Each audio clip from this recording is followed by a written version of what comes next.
Selamat pagi, apa kabar hari ini? Semoga kita semua masih dalam lindungan Allah Subhanahu wa Ta'ala. Sebelum memulai pembelajaran pada pagi hari ini, alangkah baiknya kita berdoa dulu ya. Ibu serahkan untuk ketua kelas untuk memimpin doa.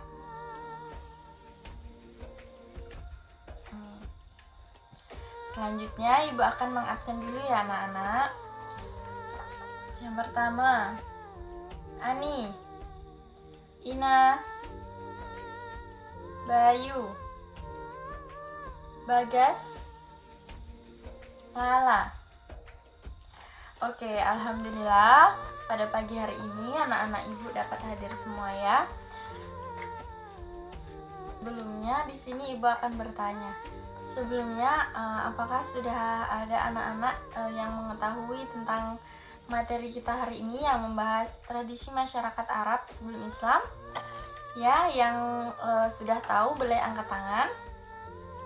Ya, belum ada yang mengetahui ya. Nah, di sini makanya ibu akan mengulaskan mengenai tradisi masyarakat Arab sebelum Islam. Baiklah, langsung saja pada pagi hari ini di mata pelajaran sejarah kebudayaan Islam, di sini Ibu akan menerangkan di materi tradisi masyarakat Arab sebelum Islam. Baiklah, Ibu akan menyampaikan dulu materinya ya. Mohon disimak ya anak-anak ya dan dipahami dengan baik. Sebelum lahirnya Islam, masyarakat Arab mempunyai beberapa agama dan kepercayaan. Yang pertama yaitu agama Sabaiyah, yang menganggap bahwa matahari dan bintang-bintang itu adalah Tuhan yang memiliki kekuatan. Agama ini dianut oleh kaum Saba. Kemudian yang kedua yaitu Yahudi. Agama ini banyak dianut penduduk Yaman. Kemudian Nasrani yang banyak dianut di Arab Utara, Hijaz dan Yastrib. Di Mekah itu penduduknya mayoritas adalah penyembah berhala, batu-batuan dan pepohonan. Tidak kurang dari 360 berhala itu diletakkan di sekeliling Ka'bah karena setiap kabilah membuat sendiri-sendiri. Adapun budaya bangsa Arab sebelum Islam itu dinamakanlah budaya jahiliyah. Budaya yang dilandasi untuk kesenangan dan kepuasan hawa nafsu. Kebudayaan ini ditandai dengan tradisi minuman keras, berjudi, suka berkelahi, mau mudah berperang dan tidak menghormati wanita. Kehidupan bangsa Arab sebelum datangnya Islam dikenal dengan istilah yaitu dengan jahiliyah.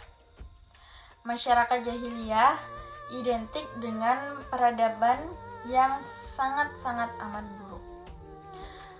Pelacuran di mana-mana, pertumpahan darah, perbuatan keji yang tak dapat diterima oleh akal sehat.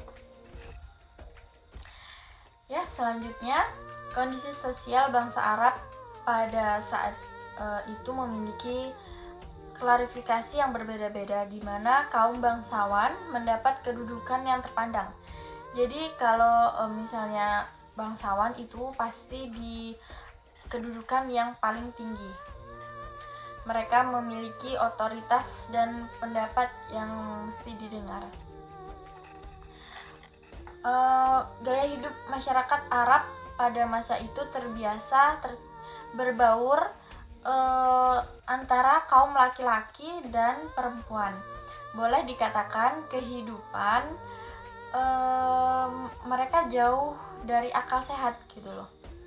Selain pelacuran, gila-gilaan, pertumpahan darah sudah biasa di kalangan masyarakat Arab jahiliyah. Imam Bukhari meriwayatkan dari Aisyah radhiyallahu anhu bahwa pernikahan pada masa jahiliyah terdiri dari 4 macam. Yang pertama, pernikahan seperti pernikahan orang sekarang, yaitu seorang laki-laki mendatangi laki-laki yang lain dan melamar wanita yang di bawah perwaliannya atau anak perempuannya. Kemudian dia menentukan mahar untuk pernikahannya. Yang kedua, seorang laki-laki berkata kepada istrinya manakala ia sudah suci dari haidnya, "Pergilah kepada si fulan dan bersenggamalah dengannya." Kemudian setelah itu istrinya ditinggalkan dan tidak disentuh selama hingga tanpa tanda kehamilannya dari laki-laki tersebut. Selanjutnya, yang ketiga, sekelompok orang dalam jumlah yang kurang dari 10 berkumpul kemudian mendatangi seorang perempuan dan masing-masing menggaulinya. Jika perempuan ini hamil dan melahirkan, setelah beberapa malam dia mengutus kepada mereka sekelompok orang tadi.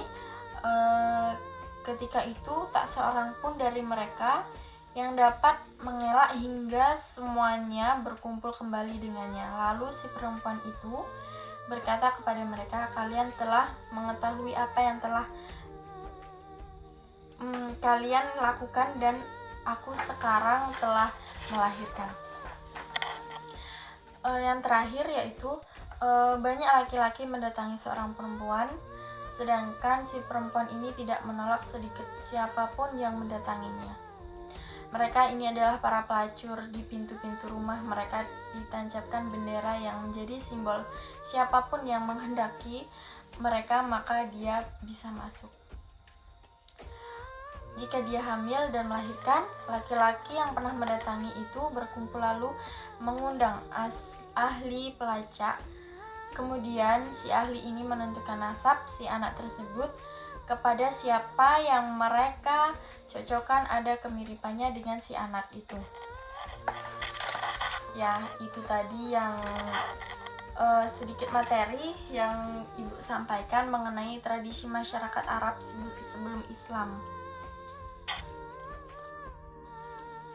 Baiklah anak-anak, mari kita simpulkan bersama-sama materi pada pagi hari ini yang membahas tradisi masyarakat Arab sebelum Islam. Tentunya sudah kita ketahui tadi, sebelum lahirnya Islam masih banyak masyarakat Arab yang mempunyai beberapa agama dan kepercayaan. Ya dimulai tadi ada agama Sabaiyah yang menganggap bahwa matahari dan bintang-bintang itu adalah sebagai Tuhannya karena dia percaya itu memiliki kekuatan. Ya, yang kedua, kemudian tadi Yahudi, agama yang banyak dianut oleh penduduk Yaman. Dan yang terakhir itu Nasrani yang banyak dianut di Arab Utara, Hijaz dan Yastrib. Nah, mayoritas penduduk di Mekah itu banyak yang menyembah berhala, bebatuan, pepohonan. Tidak kurang dari berapa tadi anak-anak? 360 ya. 360 berhala itu diletakkan di sekeliling Ka'bah. Karena setiap kabilah itu sudah membuat sendiri-sendiri.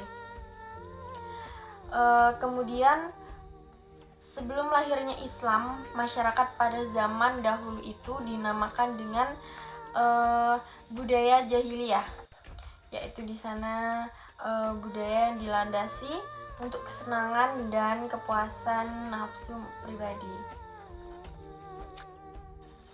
Selanjutnya, Imam Bukhari meriwayatkan dari Aisyah radhiyallahu an bahwa pernikahan pada masa jahiliyah terdiri dari 4 macam ya anak-anak.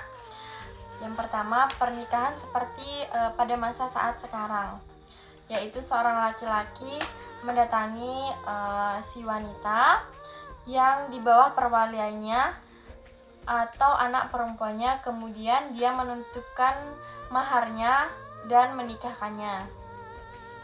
Yang kedua, seorang laki-laki berkata kepada istrinya manakala ia sudah suci dari haidnya, pergilah kepada si fulan dan bersenggamalah dengannya. Kemudian setelah itu istrinya ditinggalkan dan tidak disentuh selama hingga tanpa tanda kehamilannya. Hal tersebut dilakukan hanyalah lantaran ingin mendapatkan anak yang pintar. Pernikahan semacam ini dinamakan dengan nikah al-istibda. Nah, yang ketiga selanjutnya, sekelompok orang dalam jumlah yang kurang dari 10 itu berkumpul, kemudian mendatangi seorang perempuan dan masing-masing itu menggaulinya gitu. Jika perempuan ini hamil dan melahirkan, setelah beberapa malam dia mengutus kepada mereka yang sekelompok orang yang tadi. Ketika itu tak seorang pun dari mereka yang dapat mengelak hingga semuanya berkumpul kembali dengannya. Lalu perempuan itu berkata kepada mereka, kalian telah mengetahui apa yang telah kalian lakukan dan aku sekarang telah melahirkan.